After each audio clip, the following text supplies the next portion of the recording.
સર્વને મારા જય શ્રી કૃષ્ણ. આપ સર્વેનું મારી યુટ્યુબ ચેનલમાં હાર્દિક સ્વાગત છે. આજે આપણે ભગવાન વિઠ્ઠલના અનન્ય સેવક પંઢરીનાથ ગણેશનાથની અદ્ભુત ભગવદ્ ભક્તિ સાંભળીશું. તો વિડીયોને અંત સુધી જરૂરથી જોજો. અને જો ચેનલમાં નવા હોય અને ચેનલને સબસ્ક્રાઈબ ના કરી હોય તો જરૂરથી કરજો. વિડીયો પસંદ આવે તો તેને લાઈક અને શેર જરૂરથી કરજો. કૃષ્ણાય નમઃ. કલિંક તનપુર કલક સુમંગલ કંદ સુમિરત કરતલ સિદ્ધિ સબ પગ પગ પરામંતન. ભગવાન શ્રી કૃષ્ણનું નામ કલિકાલમાં કલ્પવૃક્ષ જ છે. તે બધા જ માંગલ્ય પ્રદાન કરનારા છે. તે સ્મરણ કરતાં જ બધી સિદ્ધિઓનું હસ્તગત કરાવી દે છે અને ડગલે ને પગલે પરમ આનંદનો અનુભવ કરાવતો રહે છે. છત્રપતિ શિવાજી મહારાજના જીવનકાળ દરમિયાન મધ્યપ્રદેશના બાલાઘાટ જિલ્લામાં ઉજ્જૈનની પાસે એક નાના ગામમાં ગણેશનાથનો જન્મ થયો હતો. તેમનું કુળ ભગવાનની ભક્તિ કરનારું હતું. તેમનામાં બાળપણથી જ ભક્તિના સંસ્કાર પડ્યા હતા.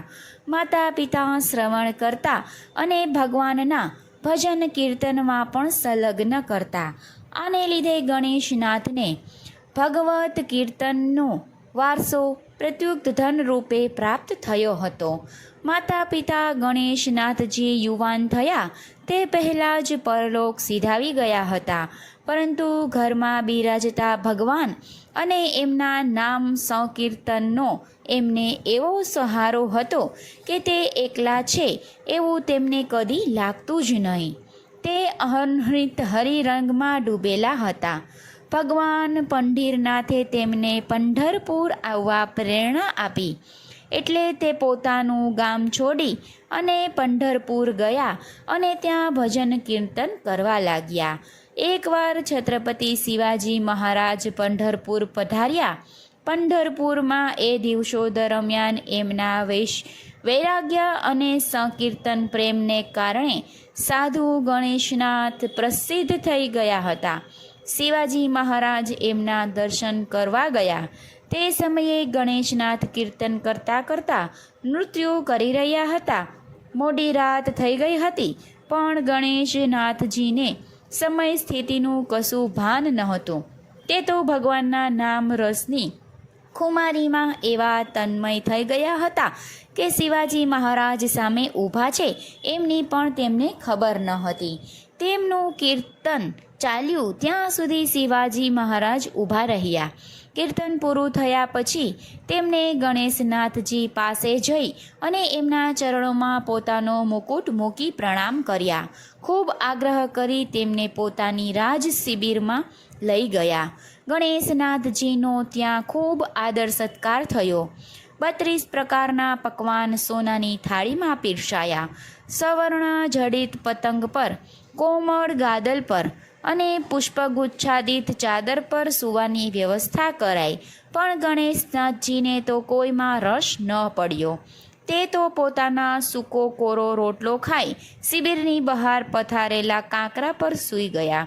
બીજે દિવસે સવારે શિવાજીએ પૂછ્યું, મહારાજ, રાત્રે સુખેથી પસાર થઈ ગઈ ને? તેમનો જવાબ આપતા કહ્યું કે જે ક્ષણો વિઠ્ઠલનું નામ લેતા વ્યતીત થાય છે તે જ સાર્થક ગણાય છે.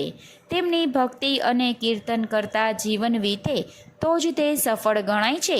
ભગવાનનું નામ લેતા રાત્રિ ક્યાં વીતી ગઈ તે ખબર જ ના પડી. યથાસી વિરાસઃ ભવ્યંતી વિભયા ત્રમ્યા રાધ્યશઃ. જે ભક્તિપૂર્વક લેવાયેલા નામ રસના સ્વાદથી બધા વૈભવો રસહીન થઈ જાય છે.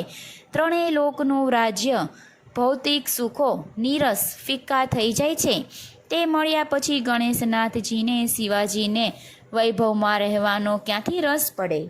ગણેશનાથજીનો ભવ્યત્વ પ્રેમ એવો હતો કે તે જેણે પણ સ્પર્શતા તે ઉન્મત્ત બની ભગવત ઉચ્ચારણ કરી નૃત્ય કરવા લાગતા. ચૈતન્ય મહાપ્રભુએ એમના ભક્તિને એકવાર કહ્યું હતું કે સાચો ભગવત ભક્ત તે જ છે જેની પાસે જતાની સાથે બીજા ઈચ્છા ન હોવા છતાંય લાચાર બની અને પોતાની મેળે જ ભગવાનનું નામ લેવા માંડે. ગણેશનાથ જ્યારે પ્રેમમાં ઉન્મત્ત થઈ પાંડુરંગ વિઠ્ઠલ પાંડુરંગ વિઠ્ઠલ વિઠ્ઠલા કમાઈ પાંડુરંગ વિઠ્ઠલ ગાતા ગાતા નૃત્ય કરવા લાગ્યા ત્યારે તેની સાથે અને આજુબાજુમાં રહેલા બાકીના બધા જ લોકો એમની સાથે કીર્તન કરતાં કરતાં નૃત્ય કરવા લાગ્યા હતા. એમનો ભગવત પ્રેમ બીજા બધાના હૃદયમાં પણ ભગવાન માટે પ્રેમ જગાડી દેતો.